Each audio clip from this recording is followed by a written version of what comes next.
The land remembers our ancestors even if history forgot them. Welcome to the Alease Project.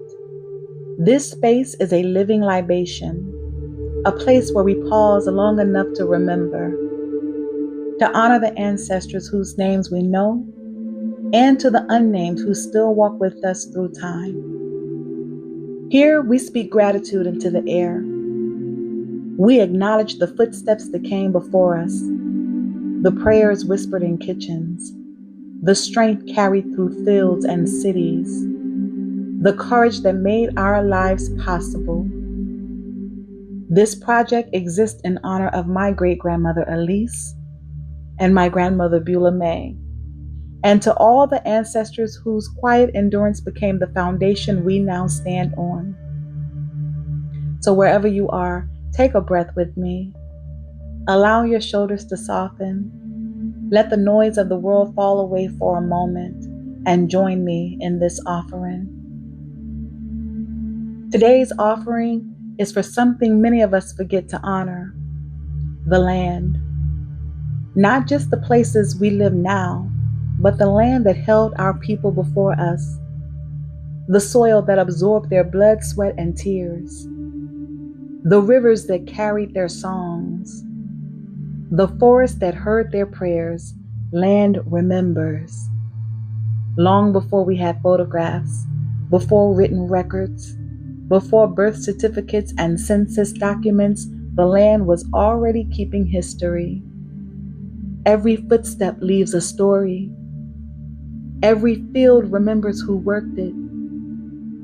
Every river remembers who cried beside it. Our ancestors walked landscapes many of us will never see. Some walked freely.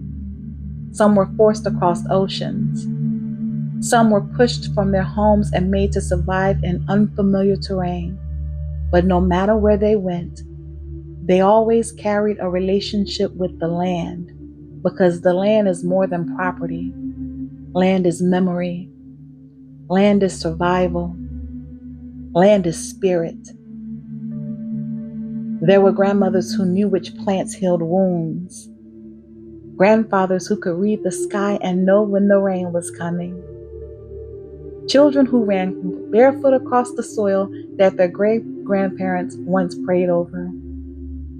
And even when history tried to erase them, the land remembered, because the land always remembers.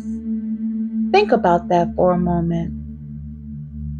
Somewhere in this world, there is a patch of earth that remembers your bloodline. Somewhere there's a river that heard your ancestors laugh. Somewhere there is soil that felt their footsteps day after day after day. Even if their names were never written down, their presence was recorded in the oldest archive that exists, the earth itself.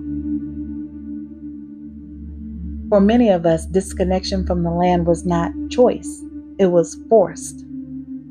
Displacement, migration, enslavement, colonization, economic survival. Entire generations had to move away from ancestral landscapes just to live. But even when people are moved, their spirit still remembers. That pull you feel toward the forest, toward the oceans, toward mountains, toward certain smells after rain. Sometimes that isn't random. Sometimes that is ancestral memory waking up. Your body remembers things your mind cannot explain, like the rhythm of drums, the scent of herbs, the comfort of sunlight on your skin, the peace that comes when your feet touch the ground. These things are not accidents. They are echoes. Many cultures around the world still understand this deeply. Before planting crops, they thank the land. Before building homes, they ask permission from the earth. Before harvesting plants, they offer gratitude. Because they understand something that modern life often forgets. The land is not just beneath us. The land is in relationship with us. And our ancestors understood reciprocity. Take care of the land, and the land will take care of you. Protect the rivers, and the rivers will continue to feed your children. Respect the forest, and they will continue to shelter generations. This wisdom was once common knowledge, but somewhere along the way, profit replaced reverence. Extraction replaced gratitude. Ownership replaced relationships. And yet, even now, the earth continues to hold us. Even when we forget her, she still feeds us. She still grows medicine. She still offers shade. She still produces the air that fills our lungs. Every single breath we take is a reminder that we are not separate from the earth. We are extensions of it. Your bones are minerals that once lived in soil. Your blood carries irons that came from the earth. The calcium in your body was once part of stone and shell. Even the water in your cells once traveled through clouds and rivers long before we were born. You are literally made of the same elements as the earth. That means honoring the land is also honoring yourself.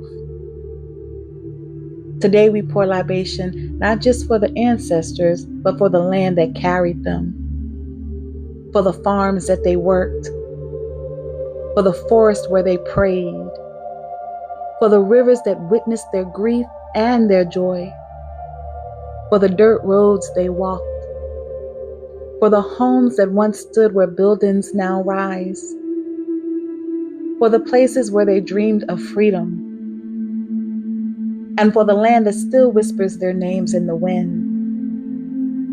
So wherever you are listening from, take a moment if you can and place your feet on the floor or step outside if the earth is near you and feel the ground beneath your feet. That ground is older than every story ever told, older than every empire, older than every border drawn on a map. The earth has always watched humanity rise and fall for thousands of years, and still she holds us. Today we say thank you. Thank you to the land that fed our ancestors. Thank you to the land that protected them.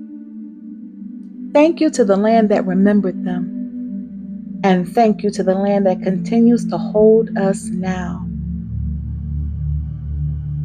If you've lost touch with your ancestral homeland, that is okay.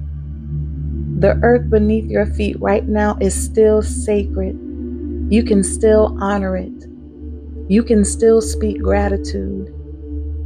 You can still rebuild that relationship because the earth is patient. She's always been patient. So today we offer these words simply and humbly. To the land that carried our ancestors, we remember. To the soil that heard their prayers, we give thanks. To the rivers that held their reflections, we honor you. To the forests that sheltered their dreams, we acknowledge your presence. And to the earth that still holds us today, we promise to remember our place within you. Our ancestors lived closer to the earth than many of us do now, but the connection was never lost. It only waited quietly for us to remember, and remembering is the first step back home.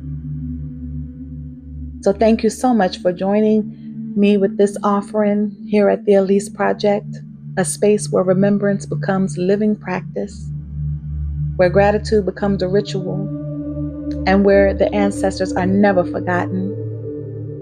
If this moment resonates with you, carry it forward. Speak the names of your elders. Honor the ground beneath your feet, and remember that you are part of a story far older than yourself. Until next time, may your path be guided by those who came before us. Ashe.